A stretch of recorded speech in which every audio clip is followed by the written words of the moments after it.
welcome to Atlanta Mix 108. Up next is Author Talk with your host, M.L.Ruscsak.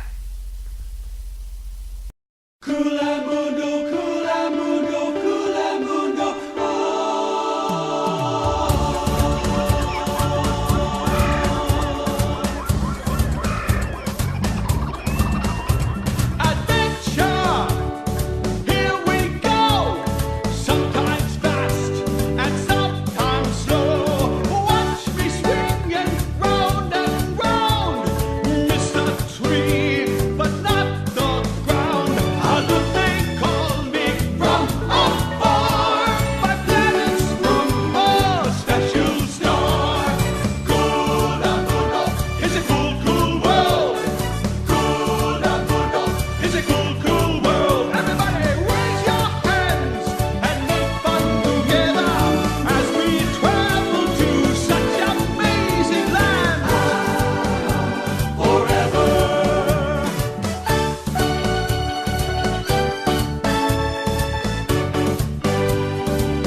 Welcome, Atlanta, for another episode of Author Talk with M.L.Ruscsak. And today we're going to do things a little different. I have a children's author, and you may notice I had a very special song playing. That's Culamundo, the theme song for the wonderful cartoon for all the kiddies out there. And at the end, there'll be another song. So let's get over to the author of both the books and the TV series, Kimberley. And I would let you tell the listeners your last name so I don't butcher it. Thank you for inviting me, Melissa. My last name is Kleczka. It's Kimberley Kleczka. Yeah, see, speech impediment, not getting that today. No. No, here's the thing. You have books, you have a sing-along, and you have looks like a cartoon show for the kiddies. Yes, what we're starting to do... Sorry? Go ahead. Yeah, what we're starting to do is we're working with a cow character, which is Clara the cow, and we're starting to add little bits of shows for her because in the 2 or 3 years we'd actually like to have a show on Clara the cow and some of the different characters that we have. That is an excellent idea. And from what I see, it looks really cute. It reminds me a little bit of the Blue's Clues with the couch and sitting with you as the author on the couch with Clara the cow instead of Blue on Blue's Clues. So it's really cute looking. Just to give the adults a little idea of what I'm looking at. And there we go. And you have a couple books here. They're all about Clara, it looks like, or is it different types? Yeah. Correct. I have a total of 20 paperback books in 10 different languages, which I self-published on Amazon, and I have another 7 English and 13 foreign book titles in KDP digital books that they have in different languages. So, and I'm also bringing out this month, in fact, actually at the moment in Hong Kong, I have a book being printed, which is our first activity book with stickers, which I'm really excited about. Ooh.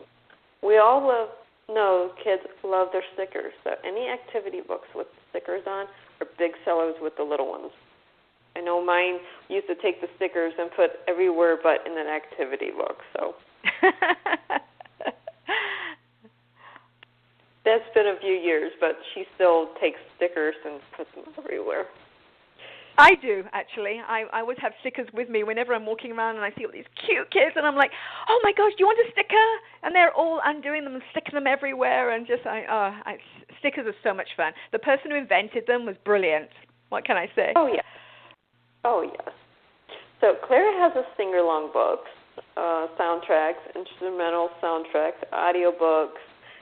You have a lot of things on here for the kids that looks so fun. So I'm going to let you tell me which book you want to start talking about first because you have so many, and each one looks so fun. Well, what I'll do is let me talk about Clara the Cow Who Knows How to Bow, since this is the one that I'm packaging at the moment, where I'm adding actually backpacks and hand puppets, and we're also going to have a keychain and the activity book and what have you. So what Clara the Cow is and how I started with her is we have a house in France, and we have these great plum trees, which this baby calf just thought were irresistible, and she had these big beautiful eyes and these long eyelashes, and she kept trying to pinch the plums off of our tree, and it looked like she was bowing. So what I did is I wrote a poem about her, and my husband, bless him, he turned around and said to me, why don't you make that into a book? You know, you're doing these other books about a bird that travels around the world, educating children about the world we live in. Why don't you write one about a cow? And that's when she first started. And what I've done with these books is more about friendship. She's a little different. She's unique. She bows. None of the other cows can bow. She's really not accepted except by the farmer who loves her and says, you know, it's okay to be unique and different. So this is kind of what these books are all about, is friendship. It's okay to be great. You can be different. You don't have to be like anybody else. You can stick up for what you believe in, and that's basically what these stories are about. So Clara is, as I said, she bows. She is with a farmer who adores her, and the community adore where she comes from. And there's a prince who wants to buy her. And the farmer turns around and says, there's no way you are buying my special cow. She's part of our family. And so he says, well, I'll leave her be then, and it's lovely that she's got a family that cares about it. So that's basically what the essence of the story is about. That is beautiful, because we all have a child that's unique in their own way. It doesn't mean they're different or anything else to this themselves. I myself have a child that has autism, and she's very unique. And it's wonderful to find children's books at a very young age that says it's okay to be different. It's okay to be you. Exactly, I agree, and I know myself, for instance, I was brought up as an expat child from quite a young age, and I would go into new countries, new schools, new people. I can remember before I used to get up the next morning, I used to be petrified. I'm like, oh my gosh, a new school. I've got to put a school uniform. I don't know anybody, and I would be so afraid with that first day where you're standing in front of the class. You do not know any of those children and the teachers, and I would feel really out of place, and I also had a different accent because I was in a different country, and so it took a while for me to get climatized to that whole cultural thing, and I know what it felt like being not part of the community. So that's why I always thought I would like to write books about this, because I saw so many children sitting by themselves, and even with my own children that we have, my husband and I have, a son and a daughter. I always said to both the kids, whenever you see someone sitting on their own, go up to them, share your lunch with them, talk to them, make them feel, good about themselves, because they feel like they're not part of the group. And so the children always used to do that, and I think it's very important. I think it's very important that we are accepting and we love each other and we get on with each other. Yes, it is. We live in a society today where being different means you're an outcast, and we need to incorporate being different as unique, exciting. Sometimes the one that's different has more to contribute or a new idea to contribute. I'm sorry, I can't talk today. And we need to be able to tap into them. They have minds that don't see in a straight line. We see in squiggles or whatever, and it's unique, it's fun. It brings something more to the table, so to speak. Exactly, and that's why these books are important for that. And the other books that I do, the other group of books is Let's Travel the World books, and that's in its own way similar, actually. They connect because it's about teaching children about the amazing world we live in. I've been very fortunate to live in 11 different countries, traveled to over 80 different countries. I was just fortunate I was brought up that way, and I married somebody who continued the journey with me and our children as well. And what's really important to me that I felt is every culture is amazing, and if we can learn something about each culture and be accepting of them, I feel that it makes the world a better place for all of us. And I've seen so many different cultures, and I've seen so many different things happen, and that's why I wanted a look to be able to do that. So he travels to different countries, he has funny stories, he's a silly character, and then he's got his sister Lala, who's a little bit more sophisticated, and she drives in a space car, and because they come from space, from the world of Culamundo. And it's the same. It's teaching children about money and cultures and food and the way different people live in different countries. That is so wonderful, because we need to be able to teach our kids to look outside of just, don't look at what's in your community. Look at your city, your state, your country that you live in. Look beyond that and see all the different points of view. We get so narrow, one-sided, we forget to see there's a whole world out there. There's a different culture, different religion, different foods, different money. It's something that needs to be taught. Definitely. I've also been very fortunate to work with international charities that are children, tied up with children. And I just recently went to the Philippines, and I work with this organization called the Cheryl Lynn Foundation.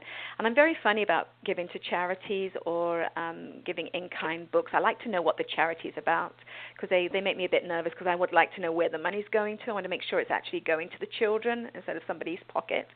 So I went over to the Philippines, and I was up in the urban areas where all these children, they have nothing. They have 2 sets of clothes. They have no shoes on their feet. And it was just so beautiful how amazing these children were. They were smiling, they were happy. They were so happy that I came with, Clara the Cow book and the Aluk book, and I got to entertain them because we sing the songs, and we had the ukulele, and we were doing some fun things with them. And it's just, so lovely to see them just shine and to be so happy with something as simple as a book, which brings so much joy to a child, and also a puppet where they can talk to it and they can connect with it in another country, with another culture, another language. It was absolutely lovely. I was very honored to be able to do that. Doing something like that is always heartwarming, to be able to give something to a child and just seeing them light up. I can't even express how much a child's face changes when you give them something that they normally wouldn't have, and it means so much to them. Yeah, it's lovely, it really is. Sorry, I'm tearing up. You're going to get me in tearing as well. Don't do that. I'm an old softie when it comes to children and animals and old people. Oh my gosh, the three of them. Oh, I'm really soft. So am I. No, I love helping people and doing what I can. For me, I help out with the autism community as much as I can when I can. That's nice. And I can't travel like I want to, but I can go to my community and outreach that way. But being able to... Well, if you ever want any puppets or books for anybody, please let me know, and I'll send some over to you. I will let you know, because we currently have a few smaller ones, but I'm not sure exactly how many's in our group right now. They come and go. I'll know more this winter when everything kicks off again. But okay. I thank you, but I was then in mind. Thank you. Another fun thing that I'm doing over here, because I'm in California, because I'm living in Hong Kong at the moment, another thing that I'm doing, which is kind of fun, is I'm picking up the Clara the Cow puppet. I have huge puppets made so that I entertain the children both in hospitals. I do it in Hong Kong at the moment, the Ronald McDonald's House, children that've got cancer. And I'm also going to do it for the elderly as well, and do a bit of funny stuff with them, have some funny songs and get them singing and dancing in some of the elderly homes. But what I'm doing is I'm picking up this Clara the Cow, and I'm really excited because it's going to be a bit like a Muppet, where the mouth moves, and I can dress her up into different clothes and all this kind of thing. And I'm actually learning how to work her, which I haven't done that before. So I'm having some puppetry lessons. So that's going to be interesting and fun. When you get where you get good at it, make a YouTube video and send it to me. That's going to be so interesting to see. I will do. I would love to see that. That's just so cool. Now, you said you're living in Hong Kong. Do you read and write the language? I speak a few words of Cantonese, but no, I don't. I've been there about a year now. It is a really hard language. Cantonese has 9 tones, whereas Mandarin has 5 to 6 tones. And so if you say one word, it means 9 different things, depending on how you say it. It is a tough language, and don't even ask me to learn how to write it. It's a beautiful written language, but I have no idea. So I just want to know enough to be able to say, hey, hi, bye, how are you doing, order my food, and what have you. That's kind of what I want. I think that's about as much as I might be able to get into my head at this time, because it is a very difficult language. It's a beautiful language, but it's difficult. So is there any languages other than English that you write and speak? Do you have any books? Yes, I used to at one point speak French, and I used to speak Dutch and Afrikaans because I lived in South Africa, and I learned to speak Swahili and a little bit of Xhosa because we had a helper that was she was a Xhosan. So I did learn those languages, but I'm rusty. But I think if you just planted me in the middle of those countries, I'd be okay after a few months. I'd pick it up again. But I read languages a lot better than I speak them because I'm not having the conversation all the time, because that's a big thing. You've got to keep that conversation going. So I do read Dutch, and I do read French, and some German, and a little bit of Spanish. But what I do with my linguistic books is I go ahead and I get somebody who will, go ahead and write it for me in that language, and then I will then talk to friends that I know come from the different countries, and I'll have them look at it and say, is this flow, is this work, and what have you. Because the thing is, because the books are rhyming for my little ones right now, I've got this group of rhyming books, I really try and look for people that sing, who are singers, because I find the flow of the words are a lot better than somebody that just takes it and tries to rhyme. I mean, for instance, if you're trying to rhyme the book in, let's say, Cantonese, okay, it's really, really difficult, because they have a totally different expression of how we would say something. They would say something very, very different. We might say under the water. They might say the water is evaporating, or you know what I'm saying? So they'll have a different way of explaining certain things. So I find the books that do quite well with the flow and interpretation, everything, is Italian, French, Spanish, Dutch. Those are kind of, and also German's quite good. Those are kind of my 5 languages that I think flow well where it comes to, the languages, as far as the languages are concerned. I ask is because I do a lot of translations for other authors, and I just wanted your intake on it, where you're coming from with your books, because I find, as what you're saying is, books don't always translate from the English perfectly into the other language. The words differing from language to language just enough to, okay, we have to rework this sentence just a little bit. Exactly. And then also too, like for instance, I've got it in Hindi, Japanese, and also, as I said, I've got it in Mandarin as well. Simplified Chinese, that's what it's called. I've got it in simplified Chinese, and I'm putting it now in Pinyin, which is actually the phonetic way of saying the word in simplified Chinese, because I'm making it into a bilingual book. And I'm finding that those books are going to be a little different from the rest of the languages. So the words are going to be different.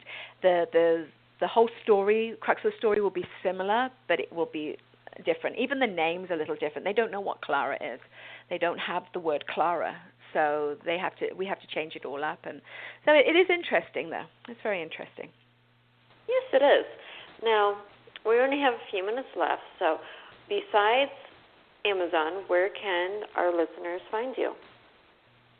They can go on to our website, which is koolamundo.com, KOOLAMUNDO.com. And they can also go onto YouTube. If they look under Koolamundo, we're also on YouTube. Also on Facebook. And they can find me on Pinterest and Twitter at Koolamundo for Twitter. So those are the different areas.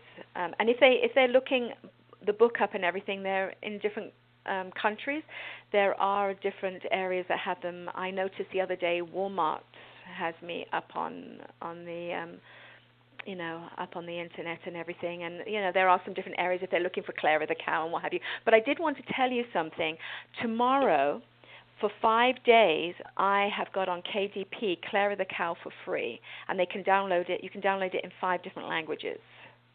Okay, so it's going to be July 27th, which will be our air date. So actually today, the 27th, the 28th, yeah, the 29th, 30th, and the 31st. You can get it on KDP. KDP. You can get it on KDP, and it's for free, in 5 different languages. So please go ahead and feel free to download it, and then get the song. You can get the song actually on YouTube, so you can have the song as well on YouTube, and also the read-along book is also on there free on YouTube as well. So you can have all 3 for free. That is an excellent deal, and I'm sure the kids will love it because I'm going through your website as we're talking, and it looks so cute, and I wish I had a little one I could sit down and read this book to because it's just so adorable how you got it. But my little one is 15, and she wouldn't find it as amusing now as she would when she was 5. Oh, so. Bless. And that's so cute. Thank you. And the other thing too is if they go onto the Culamundo website, they can actually download another book for free, which is about a dog, and it's actually a true story about a dog that we have in our home, and his name's Dobby, and he's a blue heeler. And because it's Year of the Dog in China, I decided to do this book for free, and so they can download it anytime. It's for free at the moment, and I've just finished writing a second book of Dobby, and that's coming out next month. So if anybody wants to read about a dog, they can. That's great. Here's something cute for you. Your dog name is Dobby in the book. My dog's name is Duppy. Oh, very cute. So you have to definitely read it then. Yes. And I think you might find it funny too, because there's an older dog in the book that's actually, we got him from the Netherlands when we were living in the Netherlands, and he's a Dutch dog, and he basically teaches Dobby manners. So don't pee on the floor, don't wipe your paws in the front by the door, don't jump on the bed, don't pinch the food off the table. So it's all about him teaching him how to have manners. I might have to get the book just to read to my dog, because really that's what we try to teach her all the time.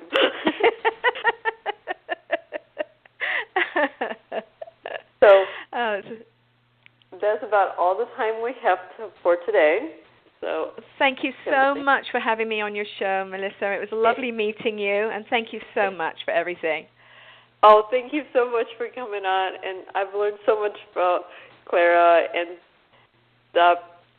Dobby. I want to say Duppy because of my dog. And we're leaving you with the song, Clara the Cow Knows How to Bow. And you please look her up on YouTube because this is so cute. And all I want to say is good night, Atlanta.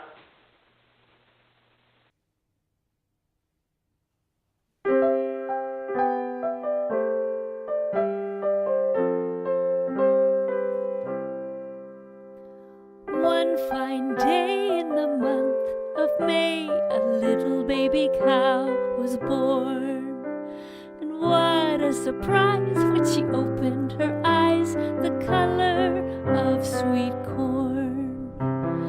Clara was her name, oh, she had some fame. Can you guess why?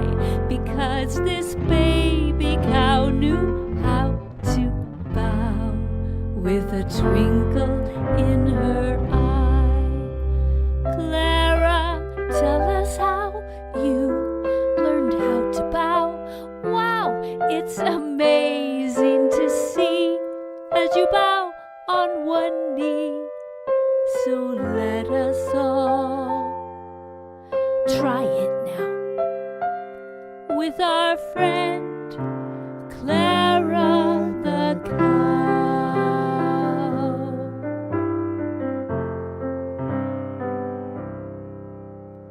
Try this with me and you will agree that bowing is a lot of fun.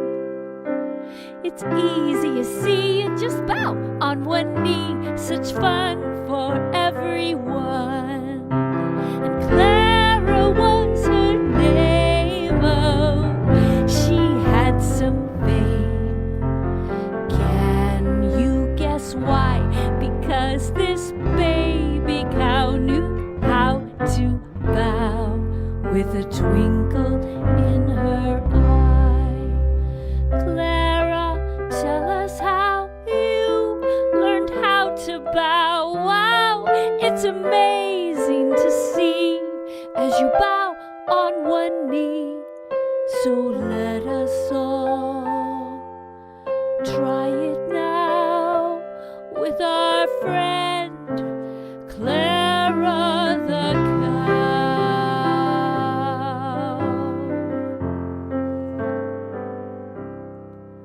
with your head held high, look up to the sky, and won't you join with me?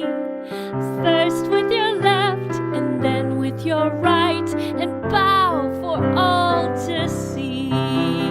Clara was her name, oh, she had such fame. Can you guess why? Because our baby cow knew how to bow with a twinkle in her eye. Clara, tell us how you learned how to bow. Wow, it's amazing to see as you bow on one knee. So let us